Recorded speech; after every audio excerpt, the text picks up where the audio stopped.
Greetings and welcome to the Transform Podcast. I'm your host, Christopher Anastasio. Welcome back, guys. This is episode 52. It's Wednesday, April 20th, 2022. For everybody who celebrates, hope everybody had a great Easter weekend this past weekend and is looking forward to the month of May, which I can't believe is less than 10 days away now. So anyway, guys, welcome back to the podcast. Today's episode, so the title of today's episode, We Don't Talk About Snapchat, is actually a play on the song that has gained a lot of popularity over the last several months. Was even featured at the Oscars awards celebration, that we do here in the United States, which of course is now known for some other infamous event with Will Smith and Chris Rock, But during the Oscars, they celebrated this song, which was from the movie Encanto. And, if you have small children or you're interested in it, and you've probably seen Encanto by now, I did watch it with my family a couple weeks ago. And there's a song that was made very famous by that movie that appears in that movie called We Don't Talk About Bruno. So that's where the title for today's podcast comes from. It's not, not meant as a disparagement towards Snapchat or anything like that. But in all seriousness, guys, and this episode won't dive too deep into Snapchat because, quite frankly, I personally have never used it before. I mean, I've learned about it from an academic perspective and read about it and stayed on top of the news regarding it and things like that. I've never actually taken the platform and created content with it and run my own content through it. Nor has the team. The Transform team made any use of Snapchat that would be relevant to you guys in this context here with the podcast and everything. So you say, well, why are you talking about it, Chris? So the reason I wanted to talk about it was, as we've gone over now 52 to our 52nd episode, there are things along the way that I realize we've either paid a lot of attention to or not as much attention to or never mentioned at all. And in some ways, when I realize there's something we've never mentioned at all that may be on your guys' minds, I want to at least circle back and touch base on it, even if it's not something that we necessarily are going to spend lots and lots of time on, or that we're not going to do, lots of episodes on. It's definitely something that I want to make sure there's some discussion about it, so you guys know it's not like we've totally ignored it or totally don't even consider it or anything like that. And so this kind of falls into that category. I think we've also put up a couple episodes. I think we had a short one like that on influencer marketing, which we will come back to. Had a short one like that on paid advertising and how to execute that. We will come back to that one. This one I'm not so sure. Snapchat, to be very blunt with you guys, Snapchat was all the rage and I'm probably going to be maybe slightly off with this timeline, but not tremendously off.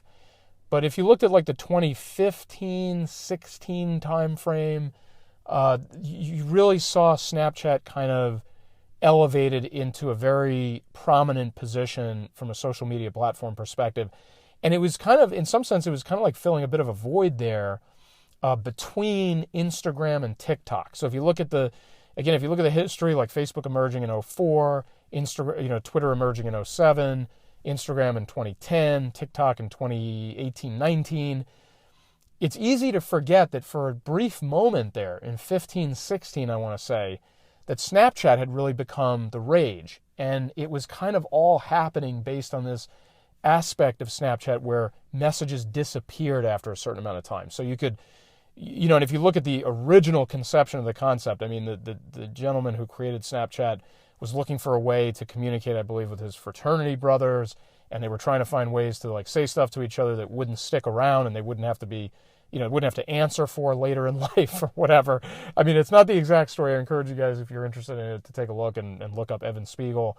Evan Spiegel, created Snapchat, and you can look into what he says the reason was that he did it. But the point is, this novelty that it doesn't live forever. It's not like sending tweets and then those tweets sit on your timeline forever or something like that. This was a situation where, you could post stuff and you knew that it would go away and it would be gone. And if somebody screenshotted it, it would alert you to that fact. And you would know, okay, that person screenshotted my content and now I don't want to ever allow them to see it again or whatever. So this was a novelty that was really very interesting. And I think, at that time, you have to remember, this is before Instagram stories, before Facebook stories, before, short TikTok videos. So this was at a point when content was seen in a little bit more of a curated form. You curated what was on your Facebook timeline. You curated the pictures that you posted on your Instagram feed, right? And Snapchat introduced an option to post content more informally, more off the cuff, more behind the scenes. And it's really interesting when you think about it that way, because today, when we think about that kind of content, we think about stories, particularly Instagram stories. We think about TikTok videos, and we think, oh, that's snack-sized content. That's quick stuff that people can just throw up there, and they know it's going to go away, or they know it's not going to be taken too seriously, or whatnot. But we kind of tend to forget that. And I mean, my mentor, Gary Vee, he doesn't forget. He actually has mentioned this before. But it's interesting to remember and to note where that kind of content originally stemmed from and where it originally grew out of. And I think the issue is, you say, well, what happened, Chris? Like, why don't I use Snapchat? Why don't I care about Snapchat if that's where all this sort of started from? And the answer is Instagram stories. So later on in 2016, I forget the exact month, I think it might have been the summertime or early fall, so let's just go in between and say, I'm going to guess August 2016 if I had to, somebody forced me to pick a month and year. But somewhere in that summer, fall of 2016, Instagram rolled out essentially a copycat feature known as Stories, and Stories would disappear after 24 hours. So you could string together, different pictures, text, video clips, audio clips, whatever. You could string together these elements into a story, and each element from the point that you posted it would be gone 24 hours later. Okay? And so when that happened, people who had been building their Instagram, base, their follower count from all the way back in like the 2010 timeframe, which I believe is when Facebook acquired Instagram and it really blew up, they said, well, wait a second. I've been on Instagram now for, 5, 6, 7 years, and I've got a huge following there, and I've come over to Snapchat just recently, 2015, 16 timeframe, and I've got, a fraction of the followers. If Stories does the same thing that Snaps do, let me go back over to Instagram and just make Stories. And boom, that siphoned off all kinds of traffic and attention and interest in Snapchat. I mean, not necessarily overnight. I can't really remember what it did to the rate of accounts being opened on Snapchat. I don't know if it precipitously plunged or if it dropped over time. I believe it was more protracted. Although the news itself was kind of groundbreaking when Instagram came out with Stories, because everybody could see the writing on the wall. Okay, and what's really interesting is if you go back to Gary Vee's Daily V's, where he was documenting his work days starting in December 2015, if you look at those first few episodes in late 15, early 16, he's all about Snapchat. In fact, that's the platform he mentions the most is Snapchat. But later in 2016, when Stories drops, you see him change the tune and say, well, wait a second. Now that Instagram is doing Stories, that's going to draw people back over because they have more than likely, they have larger follower accounts on Instagram than they do on Snapchat. So that was kind of the dirge, got played at that time for Snapchat. And so that really started the downward trend. Now, if you come into the present day, Snapchat is not dead. Snapchat is alive and well. It has hundreds of millions of users. I forget the exact number. And it's actually kind of hung in there, interestingly, by, I believe it was the first platform that actually started compensating creators for going viral. So like if you created a viral snap, Snapchat just sent you a check, out of the blue. But of course, as TikTok started doing the same thing and YouTube Shorts started doing the same thing, now I believe that Snapchat payments for viral snaps and high like count snaps has gone down. So like if you were an early, adopter of doing snaps to go viral and you were making money off of it, you probably aren't making the same amount of money off of it now. And I think I even read an article over the last few months that cited a couple of people who were like, hey, in the beginning I got 6-figure checks from Snap. Now I'm getting a couple $1,000 or whatever. But that goes to the whole context of this war between YouTube Shorts and Instagram Reels and and TikTok and now Snapchat snaps, where you have people vying for, or you have these platforms, vying for creators to come on and make content, mostly or exclusively on their platform. So it's really kind of an interesting evolution there. I mean, the whole history of this stuff is kind of fascinating to me. But you say, Chris, I still don't get it. I've been listening to you for 10 minutes. What's the point? The point, guys, is, and I'll just get to it right now, I'll wrap up, is if you have been using Snapchat or you've considered using Snapchat and you see that its format for loose, informal, behind-the-scenes content just works better for you compared to Instagram stories or TikToks or Reels or, whatever other mechanism you're thinking of utilizing, then I would encourage you to go with it, because there is a loyal following and audience to be found on Snapchat. It's not dead. It's not going away tomorrow. It's a viable platform, and it has been in the game with regard to creating bite-sized content. So really, if you say, all right, Chris, forget about the platforms for a second. What would I be doing with this kind of content anyway? And let's say you haven't heard some of our other episodes about TikTok and Reels and so forth. Well, let me say this.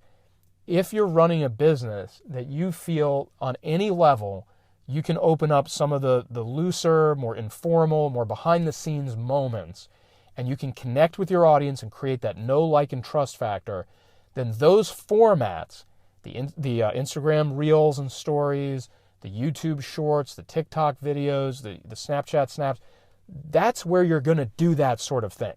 Okay, that's where you're going to execute on that kind of content. And I remember actually, just kind of going real time with you guys, kind of popped into my head.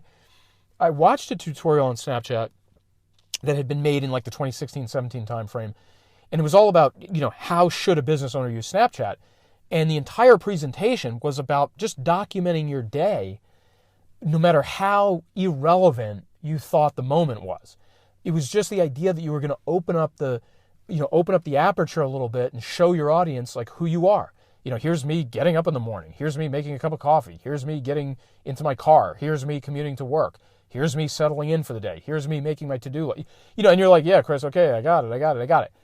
I'm doing it that way on purpose because that's what that kind of content was made for. You wouldn't post the types of things I just ticked off on Facebook. You wouldn't post those types of things in your, more than likely, you would not post those like in your Instagram news feed. But a platform like Snapchat that's super whimsical, super, off the cuff, you could do that. In fact, a very famous person who did that and kind of popularized Snapchat, probably the person who popularized Snapchat here in the United States, was DJ Khaled, a Miami-based DJ who's very big in the hip-hop world and community and culture. And he, when he was first using Snapchat, he was just snapping everything. It was just like, the guy was out in his pool and he was diving into his pool and he was floating on his swan in his pool. And it was just like one thing after another that you would argue, didn't belong on other platforms that he was snapping, making snaps out of and posting to Snapchat. So that kind of really put it out there in the forefront a little bit and popularized it on some level. And so, if you guys are willing to do it, and I think you should be at least considering it, that is a way you can use content like that. That's a way you can use a platform like Snapchat. Okay, and it's not the only one, but giving that behind-the-scenes look, giving that intimate look at like who you are and how you do business and how you conduct your day, and really just producing that content every day, because guess what? That's a very repeatable series of events you do probably every day. You probably get up every day, go to work, make a to-do list, get your coffee, do emails, whatever. These are things you do pretty regularly. So it's a constant source of content, and it fits very, very nicely on the Snapchat platform. The problem for Snapchat is it doesn't just fit on Snapchat anymore. And in the beginning, 2015-16, it really was the only place to do that. So I would wrap up by saying this, guys. If you're not using Snapchat and you're making good use of the other platforms, let's say you're good with Instagram Stories, or you're good with TikToks, or you're good with YouTube Shorts, stay there. I wouldn't really worry right now about trying to get that content over to Snapchat. Now, if you have somebody who can repurpose it for you and it's not going to take up your time, and they're just going to kind of get you into an omni-channel situation there where it gets posted everywhere, of course, post it everywhere. But if you're a one-man show, one-woman show, doing your own digital marketing, and you're really making good use of some of the other more, I guess, prominent platforms, I wouldn't worry so much about Snapchat. However, if you're not doing this kind of content, or you have not really gained any traction on the other platforms, I would encourage you to take a look at Snapchat. I mean, honestly, I can't attest to it personally, but I know, from all of the things that we keep track of and I stay on top of personally with social media and digital marketing, that Snapchat's still in the game and it still has a 9-figure audience out there. Okay, and to be honest with you, I don't even have to have run ads on Snapchat to know this. Its ads are going to be less expensive than Facebook and Instagram. Okay, so if you want to run ads and you're not so sure about the budget for like Facebook and Instagram, you can go over to Snapchat and say, okay, I might as well get started somewhere. Let me get started on Snapchat. Let me start, building a presence there and taking advantage of some of the lower cost, ad structures and things of that nature. Okay, so it really kind of depends on A, how far along with you on other platforms in terms of mastering them and building an audience, and B, how inclined are you to this type of content? And then I think you can make a decision about whether you're going to be on Snapchat or not. Okay, guys, so I can't tell you that we'll never talk about Snapchat again here on the podcast. There's a good possibility that, yes, at some point we will return to it. But it's not a big factor in what we do talk about here because it's not one of the platforms we make the most use out of, and it does have a lot of redundancy on other platforms that are much more popular right now.